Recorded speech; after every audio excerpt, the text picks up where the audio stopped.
Marketing. Olá, eu sou Ronaldo Augusto e este é o Bate-Papo da Semana, uma promoção do Instituto Ensaiando o Futuro em parceria com a MSV Cursos. Hoje ao meu lado está o professor José Arthur Fernandes Barros. O professor José Arthur é mestre em gestão do esporte e especialista em administração de marketing. Professor José Arthur, é um prazer tê-lo conosco. Seja muito bem-vindo. Agradeço aí o convite de vocês para poder participar desse bate-papo aqui e colocar um pouco, né, do que é o esporte 4.0 aí. Vamos ver o futuro da educação física, quem sabe, né? É isso, é isso. Estamos aqui, como disse o professor, para tratar de um assunto bastante novo, relativamente novo, podemos dizer assim, não é, professor? Totalmente. De alguma forma, é um desdobramento dessa nova revolução industrial que estamos vivendo, a quarta revolução, professor? A quarta revolução. A gente tem que imaginar que assim todas as profissões acabam reagindo de alguma forma àquilo que vem acontecendo. Talvez a nossa, né, a educação física e o esporte tenha uma reação um pouco mais tardia, né, porque normalmente essas coisas acontecem na área de produção, na área das novas tecnologias, né? E a gente não tem a ideia, né? Por isso que fala assim um pouco de revolução, né? Começa de uma forma talvez controlada, as pessoas tomam algumas medidas para que aconteçam, né, essa revolução, mas a gente não sabe onde vai parar, né? Nem quais são os caminhos que ela vai tomar. Então, você vive isso no dia a dia, as coisas vão acontecendo e as pessoas simplesmente têm que estar preparadas para a mudança o tempo todo. É muito intrigante tudo isso, não é, professor? Completamente. Na nossa área, sei lá, 10, 20 anos atrás, 20 anos atrás, o camarada fazia a faculdade de educação física, na maioria das vezes era para ele sair de lá já buscando um emprego, né? Essa talvez é o ponto-chave da história. A pessoa sai buscando um emprego. Então, ela saía, queria prestar um concurso para ser professor do ensino público, né, estadual, municipal.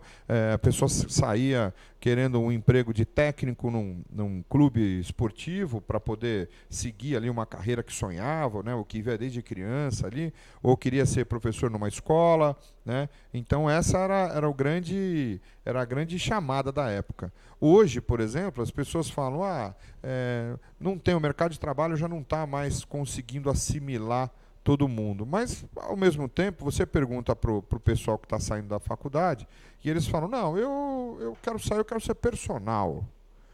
E aí você fala, bom, o personal dá mais do que o empreendedor, né? Sim. No começo, talvez com um pouco mais, né, de desconhecimento de causa, né? Ele saía imaginando que o personal era chegar na casa dele e tentar arrumar alguns alunos aí da vizinhança, da família, tal, e fazer. Você vê que assim, facilmente esse mercado já começa a virar quando as academias começam a perceber que assim, puxa, mas espera aí, frente até essas novas leis trabalhistas que estão acontecendo, eu posso ter um camarada aqui, né, na minha academia, que ele não é meu funcionário, né, ou é meu funcionário, mas por um valor pequeno, para atribuir um determinado serviço também específico, mas esse mesmo cara pode pegar um aluno e dar aula de personal. E aí, por conta disso, o cara aumenta o salário dele, porque ele tem alunos personal e, ao mesmo tempo, ele presta um serviço coletivo. Eu, como dono da academia, pago o coletivo e o aluno, se quiser uma coisa um pouco mais especializada, paga o personal. Então, ficou meio que uma jogada, né? E aí você fala, bom, mas será que isso está certo, está definido? O mercado vai ser definido dessa forma? Tudo vai depender das leis trabalhistas, né? A gente não sabe, elas estão agora em estudos, em mudanças, em adaptações. Passaram por mudanças recentes. Então, em adaptações, né? Daqui a pouco vão começar a aparecer alguns processos trabalhistas, querendo isso ou aquilo, né?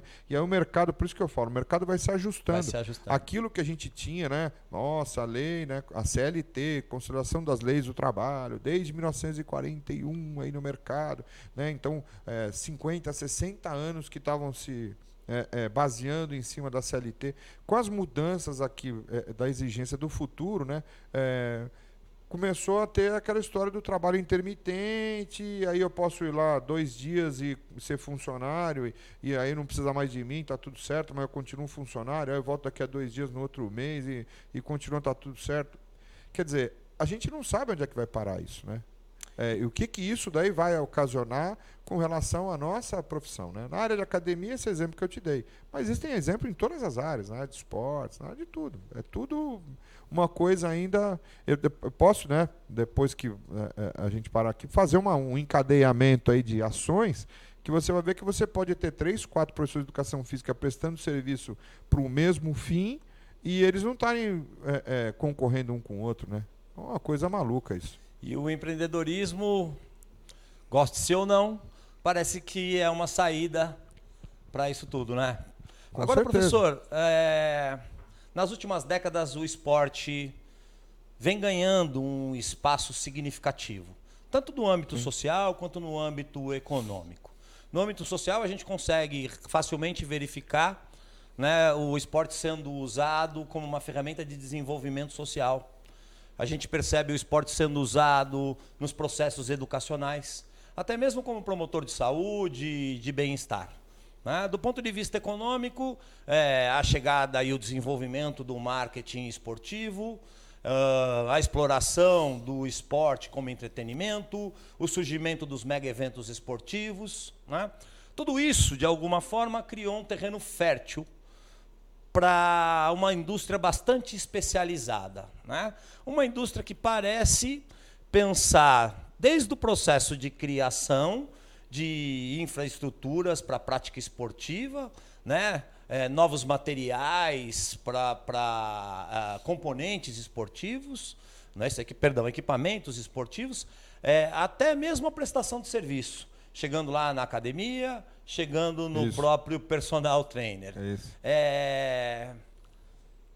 Que indústria é essa, professor, que vem representar o tal do esporte 4.0? Então, quando eu falo desse encadeamento, você imagina assim, como é que a gente pensava um clube, né? Você pensava um clube esportivo sendo um lugar onde, né? Vou simplificar, vou deixar um clube pequeno, uma piscina, um ginásio de esportes.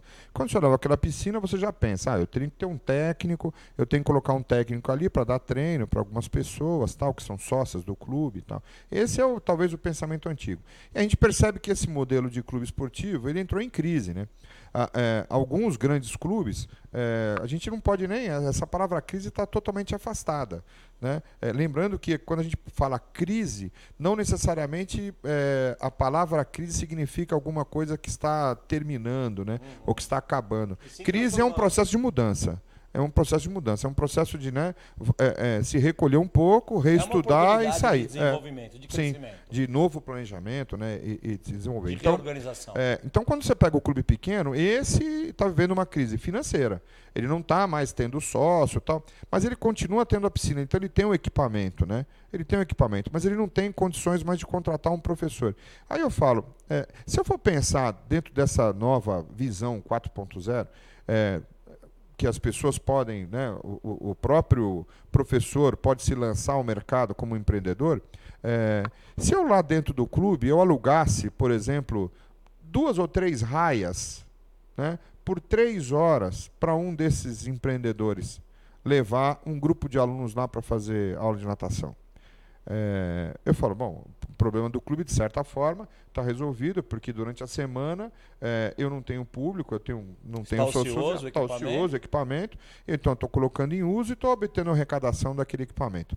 Para o professor, um negócio interessante, porque ele, de repente, forma grupos, né? Ele pode formar grupos de lazer, ele pode formar grupos com foco em saúde, ele pode formar grupos com foco em competição esportiva, né? Ele pode, inclusive, hoje, né, trabalhar a atividade paralímpica, né? Então, você tem o mesmo professor, ele pode ter, vai depender de como ele se posiciona no mercado, né? Mas ele vai lá e aluga a piscina ali. Ótimo. Então ele conseguiu. É aquilo que eu falei do encadeamento. Então você já tem um profissional de educação física fazendo alguma coisa bem interessante, que é você trabalhar nisso.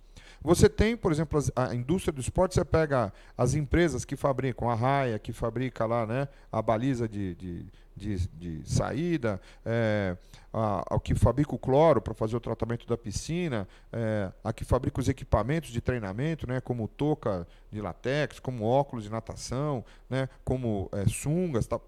toda essa indústria, né, e você já percebe pela diversidade de materiais que não é a mesma empresa, né, são várias empresas trabalhando para poder manter isso, toda essa empresa está sendo alimentada por esse processo todo que a gente está falando, né, uma revigoração desse processo, né, uma injeção nesse processo. Essa nova indústria especializada pode atuar em todas essas partes do esporte? Sim. Não, eles estão assim. Eu falei de um profissional, falei da indústria, agora eu vou falar de um outro profissional. Você pode ter um outro profissional de educação física, por exemplo, que caça essas oportunidades, né, de espaços e coloca todo dentro de um aplicativo, né? Então, do mesmo jeito que tem o Uber, tem um cara que fala assim, bom, eu quero dar aula de natação, eu tenho 2, 3 alunos que estão precisando de um espaço para natação, onde eu arrumo uma piscina? Olha aqui, eu pego o meu smartphone, entro no aplicativo, aí eu tenho uma piscina, e eu posso ter uma piscina já próxima da casa do meu aluno, ou eu posso ir para uma piscina que eu costumo ir até lá e sempre loco ali aquela piscina e os alunos vêm até mim naquela piscina. Então, assim, se eu tiver esse aplicativo, vai ser muito mais fácil de eu conseguir localizar isso, né? E a gente vai imaginar, assim, a quantidade de situações diferenciadas que isso provoca, né? Coisas que a gente não tem o menor controle. Você não tem o menor controle sobre isso, né? Você não consegue ter controle sobre isso. E você fala, bom, isso pode ser no campo de vista da natação, que eu acabei de falar, uma modalidade esportiva. Não sei nem mais né? quem são meus concorrentes. Você não consegue, você não conhece.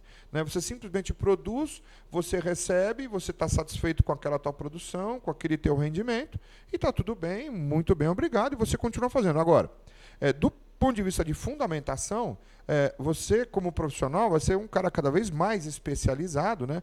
Porque você tem que dar o suporte que o teu aluno espera de você, né? Então, se você chegar lá e fala, puxa, eu quero melhorar a minha saúde, eu quero emagrecer, não, eu quero ser competitivo, eu quero agora disputar competições de natação master. Ok.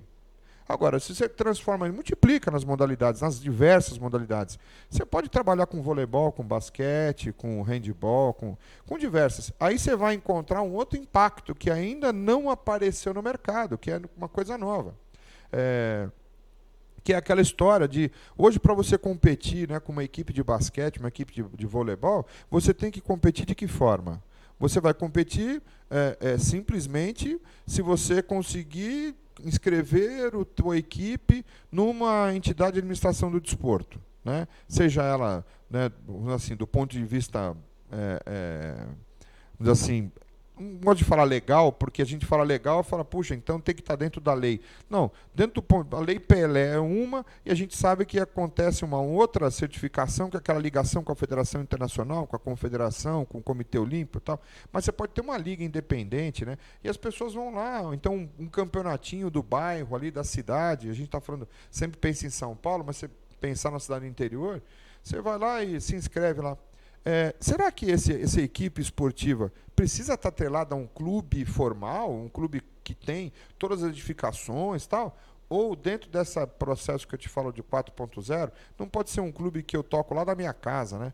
Eu abro meu computador, o clube está ali, o clube inteiro está dentro do meu computador. De alguma forma, essa indústria vem para desconstruir muitas das coisas que estão aí do jeito que conhecemos.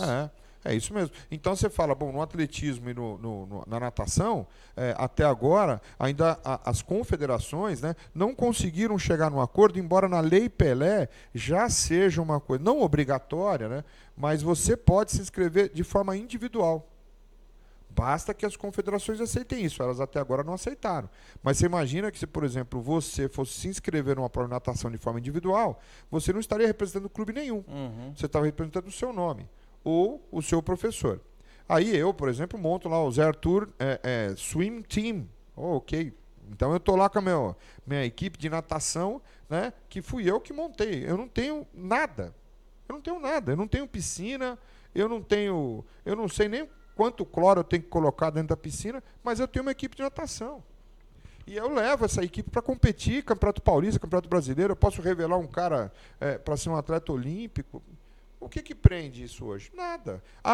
Não, a confederação ainda não está aceitando. Você entendeu? É um gatilho que se ele apertar, você multiplica as ações dentro do campo, né, de atividades esportivas absurdamente, porque aí qualquer cara, em qualquer canto do Brasil, que tem um lugar né, para poder treinar. Aí você vai começar a ter aqueles exemplos do cara que treinou no Rio, né, porque era a única coisa que tinha perto da casa dele que tinha água, do cara que treinou no mar, do cara que treinou... E aí o cara foi participar do Campeonato Brasileiro, tal. Isso no atletismo, poxa, quantos exemplos a gente não tem até de professores que foram dar aula no asfalto, na rua pintaram, né?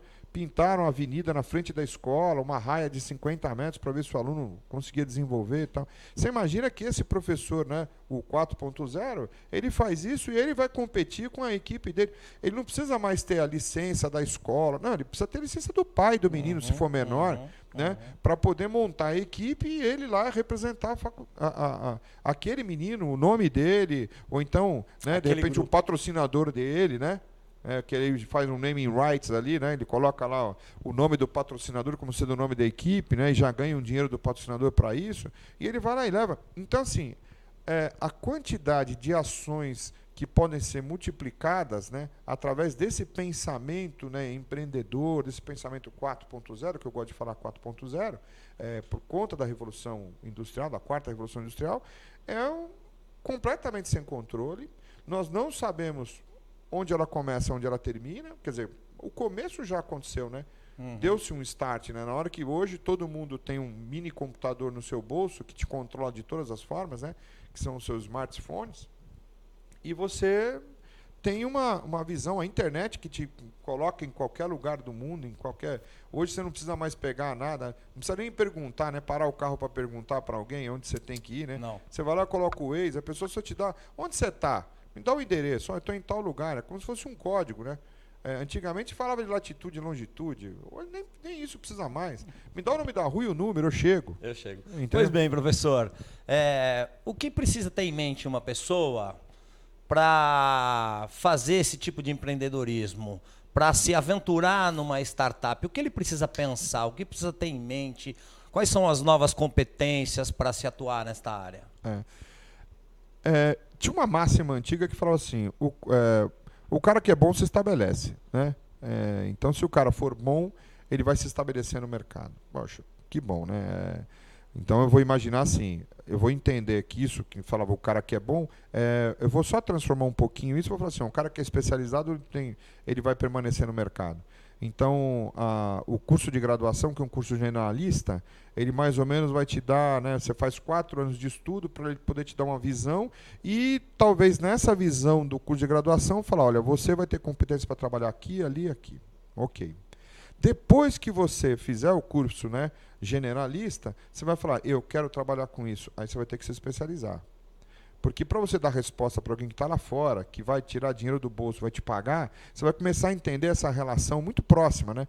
Coisa que antigamente era o patrão que entendia isso, mas não vai ter mais o patrão, é você o patrão.